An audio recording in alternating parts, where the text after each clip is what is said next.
Hello friends, कैसे हैं आप सब। Welcome to my YouTube channel advisor group India में आपका स्वागत है। फ्रेंड्स, आज की इस वीडियो में हम आपको बताने वाले हैं कि आप अपना ई-वे बिल खुद से कैसे फाइल कर सकते हैं। बिल्कुल भी घबराने की कोई ज़रूरत नहीं है, बिल्कुल ईजी है। आप अपना ई-वे बिल खुद से भी फाइल कर सकते हैं। तो चलिए सबसे पहले तो कंडीशंस की बात कर लेते हैं कि आपको ई-वे बिल कब फाइल करना पड़ता है। फ्रेंड्स, अगर आप 50,000 या उससे ज़्यादा के माल का मूवमेंट्स ऑफ गुड्स कराते हैं एक जगह से यानी कि दूसरी जगह पर सेंड करते हैं, भेजते हैं, तो उस केस में आपको ई-वे बिल फाइल करना पड़ता है। अब आपके दिमाग में बात ये आती है कि क्या जब भी आपका प्रोडक्ट सेल होता है यानी कि माल सेल करते हैं, क्या आपको तभी ई-वे बिल फाइल करना पड़ता है? नहीं। देखिए, ई-वे बिल फाइल करने की conditions he movements of goods होता है। जब गुड्स का एक जगह से दूसरी जगह मूवमेंट्स होता है तब आपको ई-वे बिल फाइल करना पड़ता है। और ई-वे बिल फाइल की कंडीशंस यही है कि अगर आपके माल की वैल्यू 50,000 या उससे ज़्यादा की है तो आपको ई-वे बिल फाइल करना है। चाहे आपने माल को सेल किया है, चाहे आप अपने ऑन यूज़ के लिए लेकर जा रहे हैं, चाहे आप एक ब्रांच से अपनी दूसरी ब्रांच में माल को सेंड कर रहे हैं, या फिर आप किसी एग्जीबिशन में ही क्यों नहीं अपने माल को लेकर जा रहे हैं, तो उस केस में आपको ई-वे बिल फाइल करना पड़ता है। तो चलिए आज हम इस वीडियो में आपको बताने वाले हैं कि आप ई-वे बिल खुद से कैसे फाइल कर सकते हैं। जैसे फ्रेंड्स, आप हमारी स्क्रीन पर देख पा रहे होंगे कि ये ई-वे बिल की साइट है। आपको सिंपल टाइप क्या करना है, अपने गूगल ब्राउज़र में www.ewaybillgst.gov.in जैसे ही आप यहाँ पर क्लिक करेंगे तो आप ई-वे बिल के डैशबोर्ड पर आ जाएंगे। अब उसके बाद आपको करना क्या है कि अगर आप first time e-way bill generate करने जा रहे हैं तो उससे सबसे पहले आपको अपना ई-वे बिल में रजिस्ट्रेशन करना पड़ता है। रजिस्ट्रेशंस करना बिल्कुल सिंपल है। इसके लिए आपको करना क्या है, ई-वे बिल रजिस्ट्रेशंस पर क्लिक करना है। जैसे ही आप यहाँ पर क्लिक करेंगे आपको अपना यहाँ पर जीएसटीएन नंबर डालना है और उसके बाद में आपको अपना कैप्चा एंटर करना है और गो पर क्लिक करना है। जैसे ही आप यहाँ पर क्लिक करेंगे तो आपका पूरा कंप्लीट एड्रेस, आपका जीएसटीएन नंबर आपको यहाँ पर नीचे देखने के लिए मिल जाएगा। उसके बाद में आपको यहाँ पर ओटीपी जनरेट करना पड़ेगा और ओटीपी जनरेट करने जैसे ही आप टैब पर क्लिक करेंगे ओटीपी जनरेट करने के लिए, तो आपके जो भी मोबाइल नंबर आपने जीएसटी में रजिस्ट्रेशन करते हुए अपडेट किया था उस पर ओटीपी जनरेट होगा।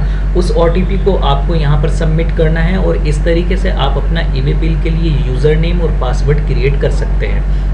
हमने अपने क्लाइंट का ऑलरेडी कर रखा है। तो चलिए फ्रेंड्स, हम आपको इस वीडियो में अब डायरेक्ट आपको ई-वे बिल पोर्टल पर लेकर चलते हैं और यहाँ पर एक ई-वे बिल जनरेट करके दिखाते हैं कि देखिए कितना सिंपल है कि आप खुद से भी अपना ई-वे बिल जनरेट कर सकते हैं।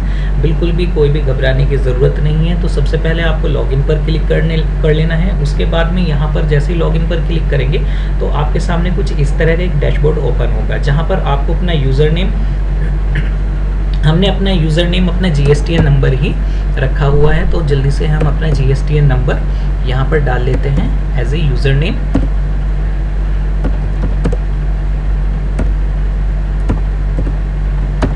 उसके बाद में जो आपने रजिस्ट्रेशंस करते हुए ई-वे बिल पर अपना पासवर्ड जनरेट किया था, यहाँ पर आपको पासवर्ड डाल लेना है।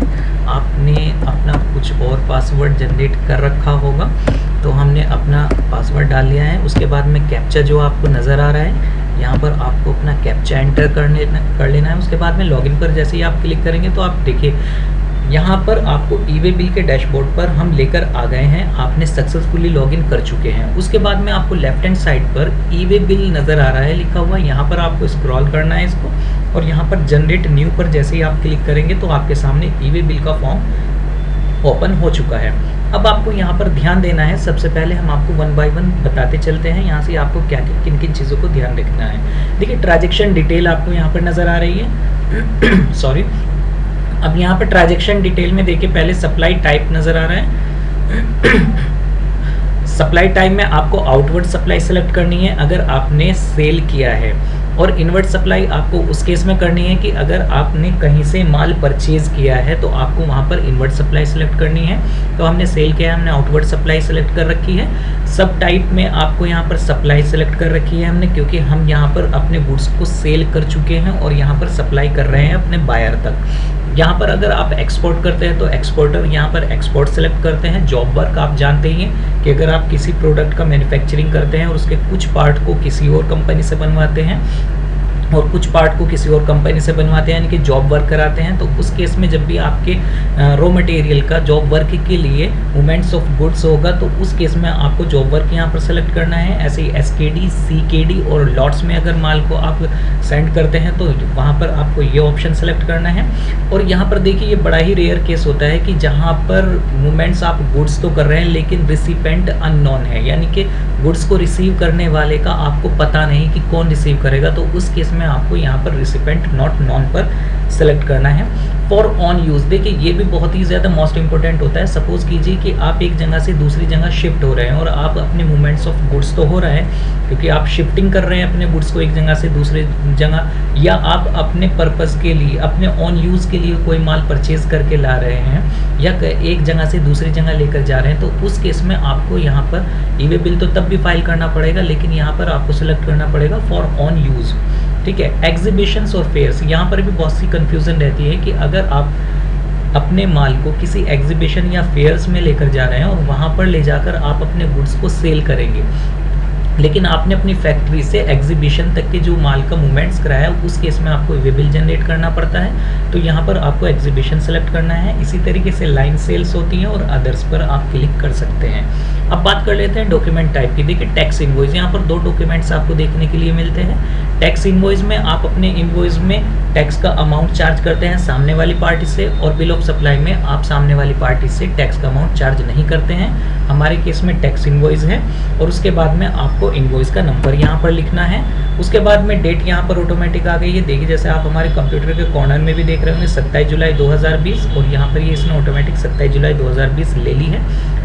ट्रांजैक्शन टाइम में आप रेगुलर सेलेक्ट कर लेना। अब यहाँ पर देखिए ये हमारी डिटेल दिखा रहा है हमारे क्लाइंट की कि जहाँ से गुड्स का मूवमेंट होगा वहाँ पर बिल फ्रॉम, आप ये सब जानते हैं फ्रॉम और टू किस चीज़ के लिए यूज़ होता है। तो देखिए ये हमारी पार्टी का नाम आ गया, उसका GSTN नंबर आ गया, और जो उसका स्टेट है वो यहाँ पर आपको देखने के लिए मिल रहा है। देखिए डिस्पैच फ्रॉम, देखिए पार्टी का ऑफिस कहीं और हो सकता है और उसका गोडाउन कहीं और हो सकता है, लेकिन यहाँ पर डिस्पैच फ्रॉम जहाँ से आप मूवमेंट्स ऑफ गुड्स कराएंगे, यहाँ पर वह एड्रेस आपको देखने के लिए मिल रहा है। क्योंकि हम जनरेट कर रहे हैं अपने पार्टी के बिहाफ पर, तो देखिए हमारी पार्टी के यहाँ पर सभी इन्फॉर्मेशन ऑटोफिल आ रही है। अब बात करते हैं बिल टू की, जो कि बहुत इंपॉर्टेंट है। यहाँ पर हम वह एड्रेस डालेंगे, उस व्यक्ति का नाम डालेंगे और उस व्यक्ति का GSTN नंबर डालेंगे और उसका स्टेट डालेंगे जहाँ पर हम मूवमेंट्स ऑफ गुड्स करा रहे हैं, यानी कि जो हमारे से माल परचेज कर रहा है और हमें वहाँ तक माल भेजना है उसके गोडाउन तक, तो वहाँ पर यहाँ पर हम उन सब चीज़ की डिटेल डालेंगे। इसके लिए अगर वह GST में रजिस्टर्ड है तो आप सिंपल उसका GSTN नंबर डालिए, यहाँ पर ये सारी चीज़ें ऑटोमेटिक ही खुद ही ले लेगा GSTN से। तो हम यहाँ पर उसका GSTN नंबर डाल देते हैं क्योंकि हमारे केस में पार्टी GST में रजिस्टर्ड है।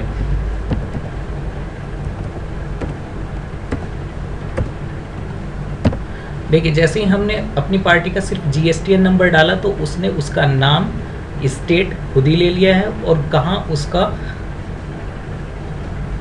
उसकी फैक्ट्री है, कहाँ पर मूवमेंट्स ऑफ गुड्स होने वाला है, यहाँ पर उसने खुद ही शिप टू में ले लिया है क्योंकि हमने सिर्फ GSTN नंबर डाला था। ये सारी इंफॉर्मेशंस आपके GSTN नंबर से ले ली जाती है। अब जो मोस्ट इम्पोर्टेंट बात है जो कि हमें डालनी पड़ती है यहाँ पर आइटम डिटेल। देखिए जिस आइटम का हम मूवमेंट्स ऑफ गुड्स कर रहे हैं, यानी कि जिस आइटम का हम मूवमेंट कर रहे हैं एक जगह से दूसरी जगह, यहाँ पर उसकी डिटेल डाली जाएगी। हमारे केस में हम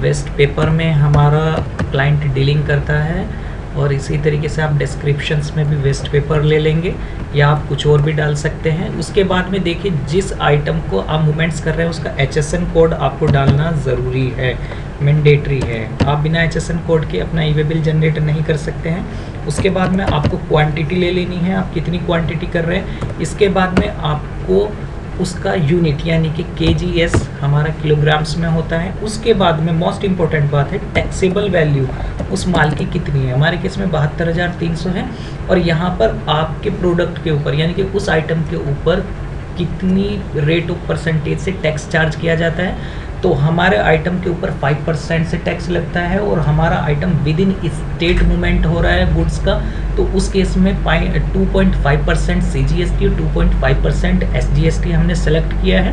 और IGST तो हमारे केस में हाईलाइट ही नहीं होगा क्योंकि विद इन स्टेट मूवमेंट है गुड्स का, सेस हमारे ऊपर एप्लीकेबल नहीं होता।